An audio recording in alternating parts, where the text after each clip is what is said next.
Hello friends, मेरा नाम राकेश वर्मा और मेरे यूट्यूब चैनल पे आपका स्वागत है।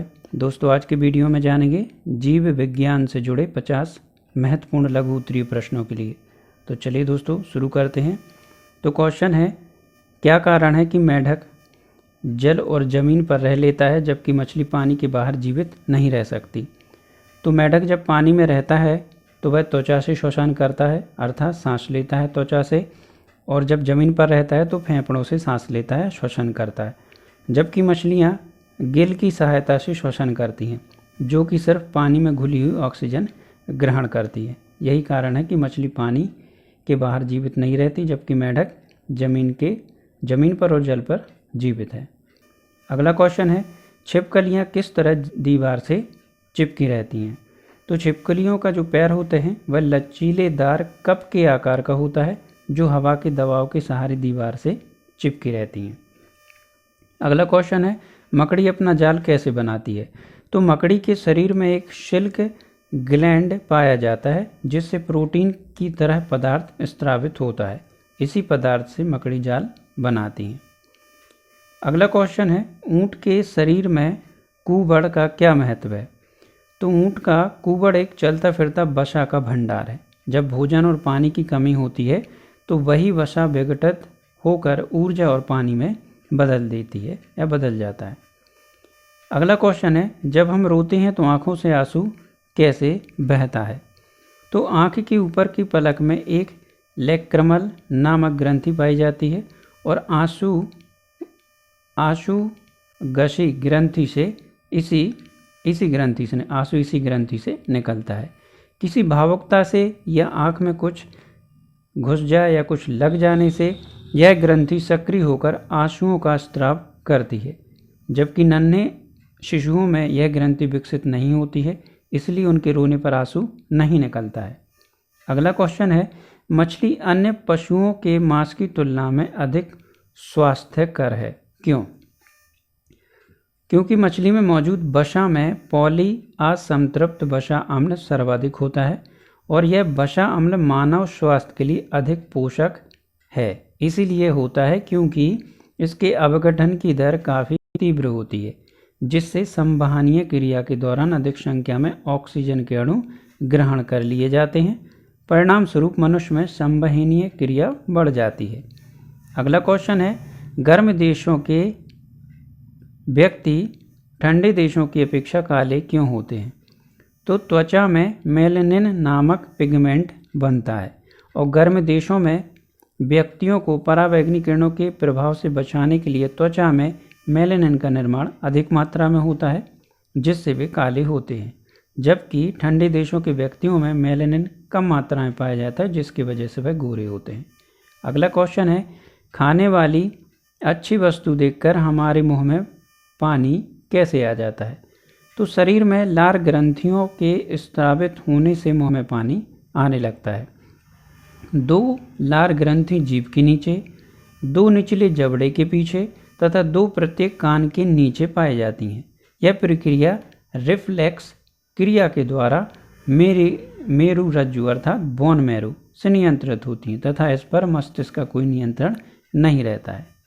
अगला क्वेश्चन है, अधिकांश मरुस्थलीय पौधे रात्रि में पुष्पित होते हैं, अर्थात पौधे हैं जो रात्रि में जिनके फूल खिलते हैं, तो उसका कारण क्या है? ऐसे मरुस्थलीय पौधों का पुष्पन निम्न ताप पर होने के कारण होता है। अगला क्वेश्चन है, मुहासे किस कारण से होते हैं? जो मुहासे होते हैं मुंह पर, वह किस कारण होते हैं? तो त्वचा की बाहरी सतह पर सेबेशियस नामक छोटी छोटी ग्रंथियां पाई जाती हैं। इनमें सेबम नामक चिकना पदार्थ बनता है।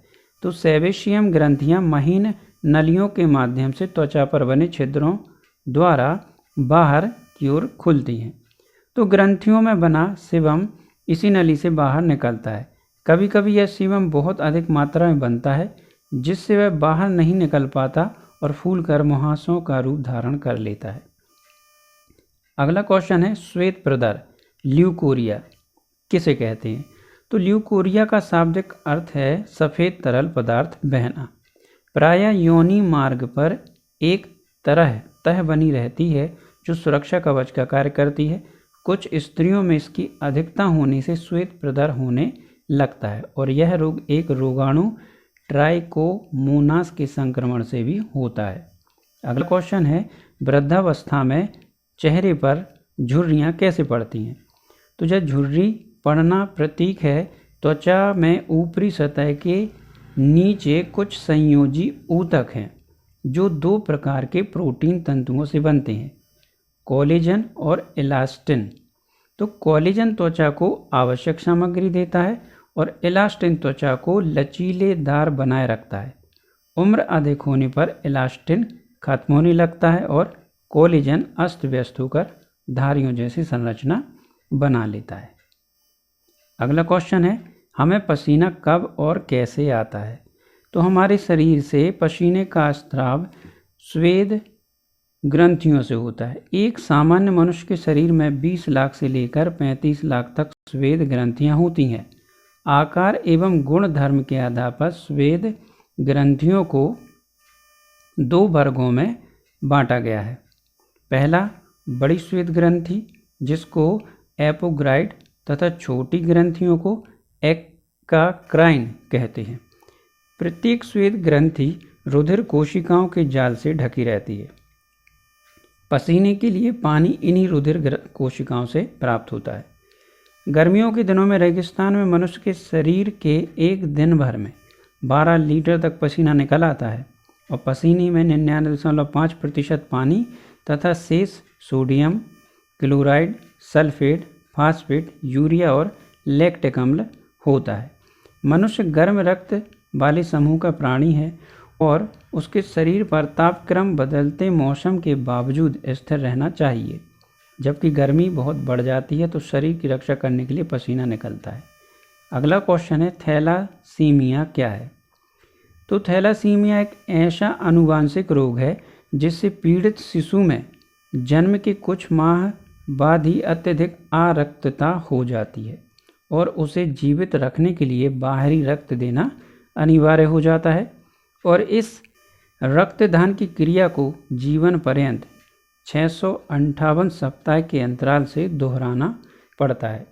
इस रोग से बचने के लिए आवश्यक है कि स्क्रीनिंग परीक्षण के बाद थैलासीमिया से पीड़ित व्यक्ति को सलाह दी जाए कि वह उसी जीन की विषय युग्मजीव व्यक्ति से विवाह ना करे, अन्यथा उसकी संतान में थैलीसीमिया से पीड़ित हो सकती है। अगला क्वेश्चन है, महिलाओं में मासिक धर्म कैसे होता है? तो महिलाओं में एस्ट्रोजन और प्रोटेस्टेरॉन नामक हार्मोन के स्तर में गिरावट के साथ ही मासिक धर्म की शुरुआत हो जाती है। इसी के साथ एंड्रोमेट्रियम, जहां डिंब का निर्माण होता है, गर्भाशय से निकलकर बाहर की ओर चल पड़ता है तो एंड्रोमेट्रियम का बाहर निकलना ही मासिक स्राव कहलाता है। अगला क्वेश्चन है, क्या हम लोग पौधे द्वारा उत्पन्न आवाज़ सुन सकते हैं?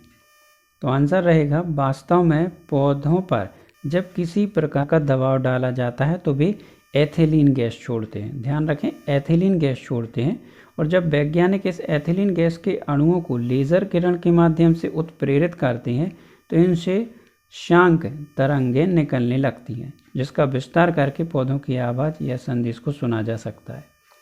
अगला क्वेश्चन है, रीएजेंट क्या है? तो यह एक रहस्यमय बीमारी है जिसका पूरा नाम है अकस्मात शिशु मृत्यु लक्षण, सडन इनफेक्ट डेथ सिंड्रोम। तो इसमें शिशुओं की सोते समय मृत्यु हो जाती है। मरने से पहले उनमें बीमारी का कोई लक्षण नहीं होता है और ना ही वे रोते हैं। इसे शैय्या मृत्यु भी कहा जाता है। इस रोग के संभवतः 2 कारण हैं। पहला, जन्म के समय शिशुओं का वजन कम होना और दूसरा, स्त्रियों का जल्दी गर्भधारण करना। अगला क्वेश्चन है, नियत तापी और अनियत तापी जीवों में अंतर क्या है? तो नियत तापी जीवों के शरीर का ताप हर समय एक समान बना रहता है जैसे कि मनुष्य, और अनियत तापी जीवों का तापमान वातावरण के तापमान के साथ साथ घटता बढ़ता है। उदाहरण के लिए मेढक, छिपकली, सांप इत्यादि। अगला क्वेश्चन है, मेढक गर्मी और जाड़े में जमीन के अंदर क्यों चला जाता है? तो मेढक एक अनियत तापी जीव है, अतः वातावरण के अनुसार उसके शरीर का ताप बदलता है। अत्यधिक जाड़े और गर्मी से बचने के लिए मेढक जमीन के अंदर चला जाता है। अगला क्वेश्चन है, कार्बन मोनोऑक्साइड मनुष्य के लिए हानिकारक है जबकि कीड़े मकोड़ों के लिए नहीं, क्यों? तो कार्बन मोनोऑक्साइड मनुष्य के लिए घातक होती है क्योंकि यह हीमोग्लोबिन के साथ मिलकर स्थायी यौगिक बना लेता है और हीमोग्लोबिन की ऑक्सीजन परिवहन व्यवस्था को नष्ट कर देती है, जबकि कीड़े मकोड़ों में रक्त रजक हीमोसाइनिन होता है जो कि कार्बन मोनोऑक्साइड से क्रिया नहीं करता, अतः कीड़े मकोड़ों पर कार्बन मोनोऑक्साइड का प्रभाव नहीं पड़ता है। अगला क्वेश्चन है, पौधों के बिना पृथ्वी पर जंतुओं का अस्तित्व कैसे नहीं रह सकता है? तो जंतुओं में श्वसन के दौरान ऑक्सीजन ग्रहण की जाती है और कार्बन डाइऑक्साइड का उपयोग होता है और ऑक्सीजन बाहर निकलती है, अतः यदि प्रकाश संश्लेषण ना हो तो पृथ्वी पर कार्बन डाइऑक्साइड की अधिकता और ऑक्सीजन पद की कमी हो जाएगी, जिससे जीवन संभव नहीं होगा। अगला क्वेश्चन है, मरुस्थलीय पौधों में पत्तियों की अपेक्षा कांटे क्यों होते हैं? तो पौधों की पत्तियों से बाष्पोत्सर्जन क्रिया होती है जिसमें पौधों से पानी वाष्प के रूप में बाहर निकलता है। रेगिस्तानी भागों में पानी की कमी रहती है, अतः पौधों में एक अनुकूलता उत्पन्न हो जाती है जिससे पत्तियों के स्थान पर कांटे निकल आते हैं और इन कांटों से बाष्पोत्सर्जन बहुत ही कम होता है और पौधा रेगिस्तान में जीवित रहता है। अगली क्वेश्चन है, बीज के अंकुरण के लिए क्या क्या आवश्यक होता है? तो बीजों के अंकुरण के लिए नमी, ऑक्सीजन और उचित तापक्रम की आवश्यक वर्षा होनी चाहिए। आवश्यक वर्षा कहते हैं, तो अंकुरण के लिए प्रकाश आवश्यक नहीं होता है। अगला क्वेश्चन है, अम्लीय वर्षा क्या है? Acid rain. तो वर्षा के जल में वायु प्रदूषणकारी पदार्थ मिल जाते हैं, तब इस वर्षा को अम्लीय वर्षा कहते हैं। अम्लीय वर्षा में सल्फर डाइऑक्साइड मुख्य घटक होता है और यह पानी के साथ मिलकर सल्फ्यूरिक अम्ल बनाता है। 1972 में स्वीडन में पहली बार अम्लीय वर्षा हुई थी। अगला क्वेश्चन है, जंतुओं की आँखें रात को क्यों चमकती हैं? तो रात में आँखों का चमकना बिल्ली कुल अर्थात बिल्ली फैमिली, फेलिडी और अनेक रात्रिचर प्राणियों का एक विशिष्ट गुण है। आँखों पर प्रकाश पड़ने के कारण दिखाई देने वाली आँखों की यह चमक शीशे जैसी तथा आँखों के पीछे की ओर स्थित टेपिटम ल्यूसिडम परत के कारण होती है। यह परत ग्यूनिन तथा राइबोफ्लेविन के सघन क्रिस्टलों, जिंक यौगिकों, कैलेजिनी तंतुओं और लिपिड की बूंदों से बनी होती है। टेपिटम ल्यूसिडम परत प्रकाश को परावृत करके प्राणियों को कम प्रकाश में रात्रि में देखने के अनुकूल बनाती है। अगला क्वेश्चन है, गर्मियों में बनाया गया भोजन देर तक रखने पर खट्टा या खराब क्यों हो जाता है? तो गर्मियों में भोजन का खराब या खट्टा होना जीवाणुओं के कारण होता है। जीवाणुओं के जीवित रहने के लिए उच्च आर्द्रता बहुत ही सहायक होती है जो गर्मियों में रहती है, इसलिए भोजन को कम तापमान में फ्रिज में या ठंडे पानी में रखकर जीवाणुओं से सुरक्षा करते हैं। अगला क्वेश्चन है, हमारे शरीर में तिल क्यों निकलते हैं? तो हमारे शरीर में त्वचा का रंग मेलेनिन नामक पदार्थ पर निर्भर करता है और गोरी त्वचा में मेलेनिन वाली कोशिकाएं कम होती हैं और काले रंग वाली त्वचा में अधिक होती हैं। तो कभी कभी यह मेलेनिन वाली कोशिकाएं एक जगह एकत्रित हो जाती हैं और इसी से तिल बनता है। ये तिल प्राय कोई नुकसान नहीं करते, पर कभी कुछ तिल रंग बदलते हैं और कैंसर के ट्यूमर जैसे मेलानामा कहते हैं में बदल जाते हैं। अगला क्वेश्चन है, गहरी चोट के ठीक हो जाने के बाद भी उसका निशान क्यों पड़ जाता है? तो किसी भी गहरी अथवा मामूली चोट के बाद निशान पड़ना शरीर की सुंदरता में बाधक हो जाता है। जब चोट में खून बहना बंद होता है तो रिक्त स्थान में खून का थक्का जमा हो जाता है।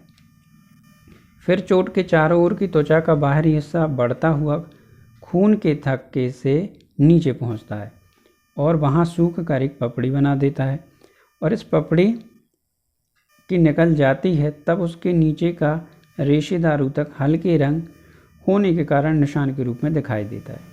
अगला क्वेश्चन है, शरीर पर पड़ने वाले वायुमंडल के दबाव का अनुभव क्यों नहीं होता है? तो हमारे शरीर में अन्य पदार्थों की तुलना में पानी की मात्रा सबसे अधिक होती है और पास्कल के नियमानुसार द्रव्य उत्पन्न दाब सभी दिशाओं में समान रूप से होता है। अतः शरीर पर पड़ने वाला दाब वायुमंडलीय दाब के बराबर होता है। हम ज्यों-ज्यों ऊपर जाते हैं तो वायुमंडलीय दाब कम होने के कारण शरीर के दाब का अनुभव होने लगता है। अंतरिक्ष यात्री को इसके लिए दाब मुक्त कमरे की व्यवस्था की जाती है। जब हम ऊपर की ओर जाते हैं तो निम्न घटनाएं होती हैं।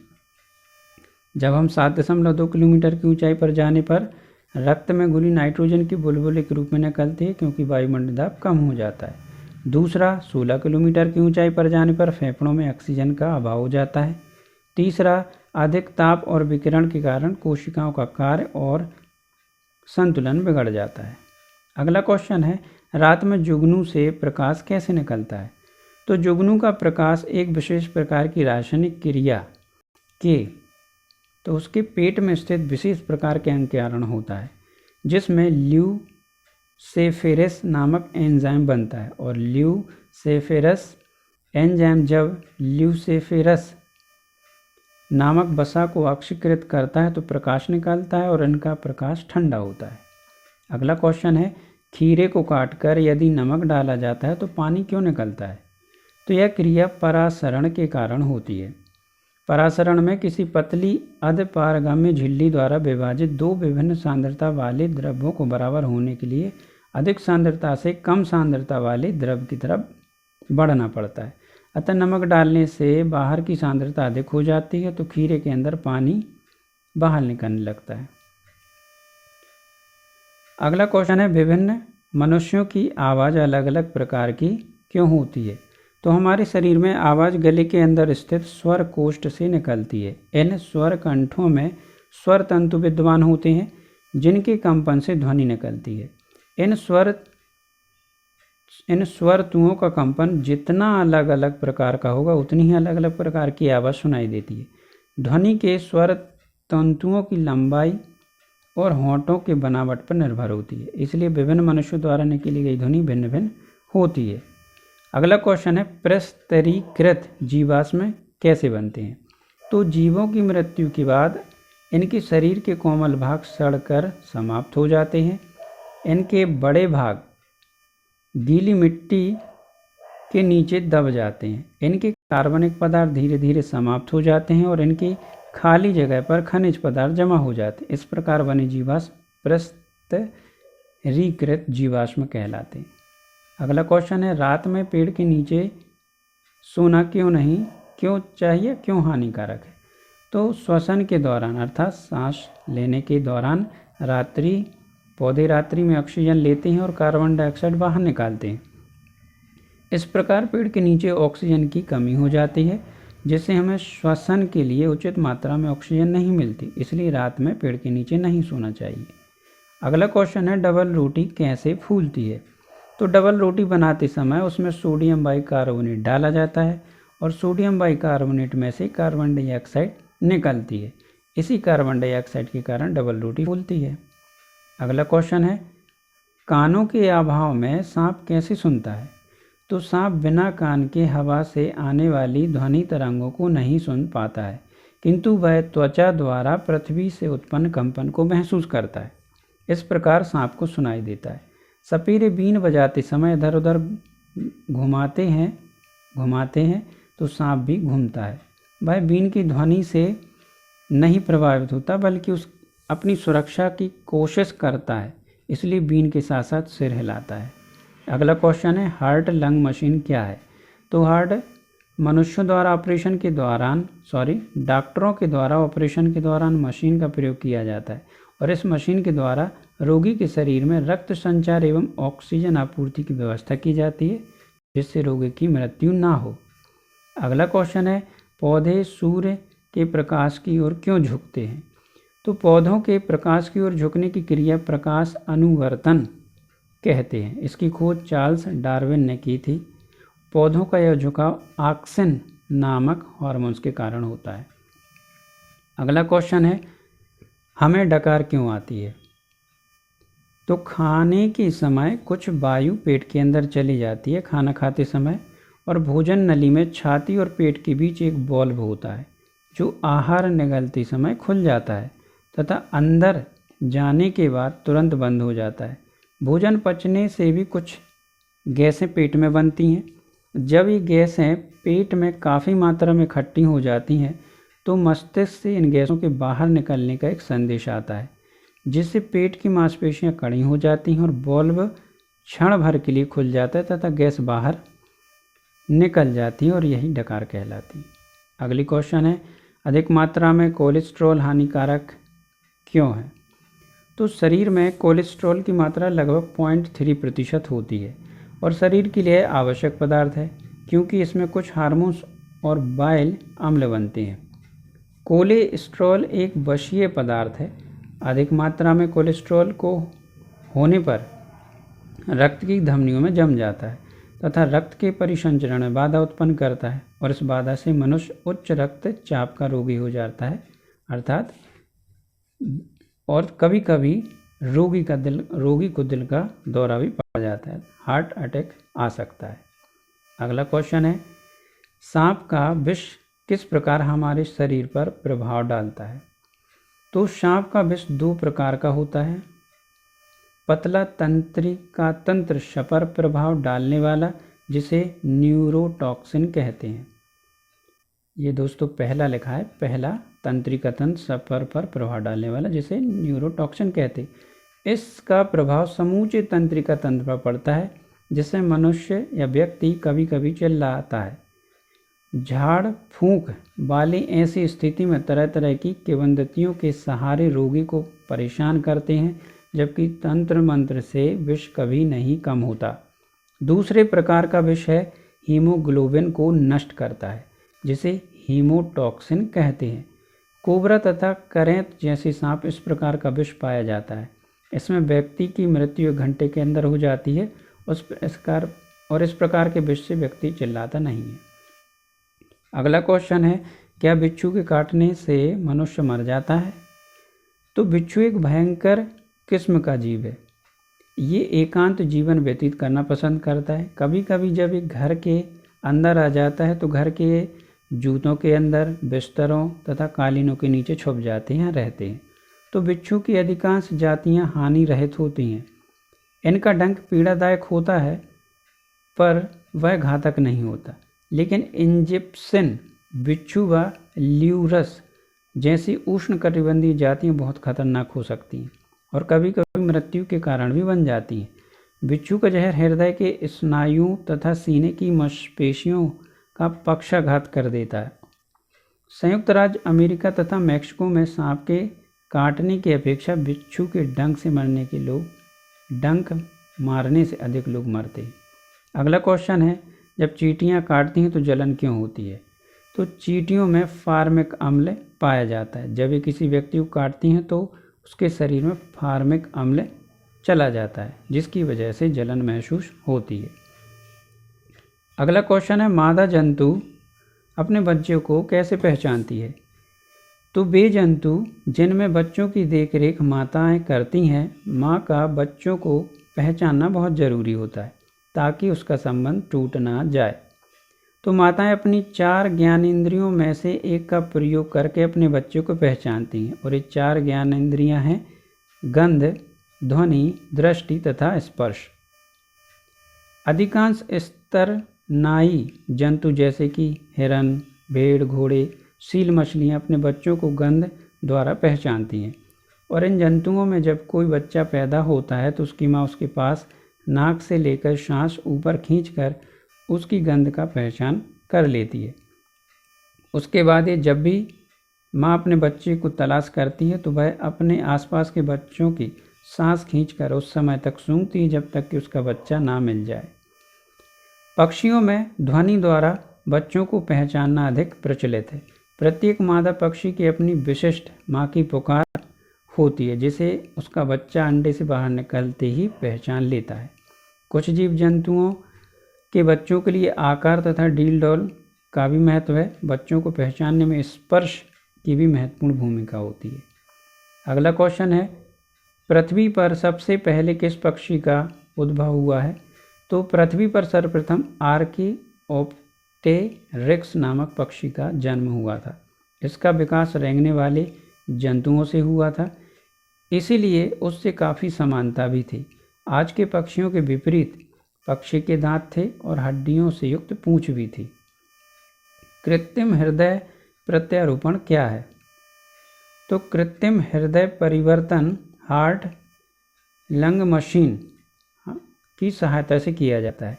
यह मशीन रक्त को सिराओं से धमनियों से इस तरह पंप करती है कि उसे हृदय से होकर नहीं जाना पड़ता।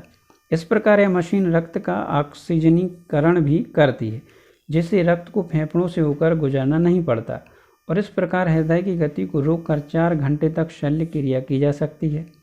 प्रथम हृदय परिवर्तन डॉक्टर क्रिश्चियन बर्नार्ड द्वारा 3 दिसंबर 1997 को दक्षिण अफ्रीका के ग्रोटसोर अस्पताल में किया गया था और यह 55 वर्षीय लुइस वाशकांस्की के हृदय को बदलकर किया गया था।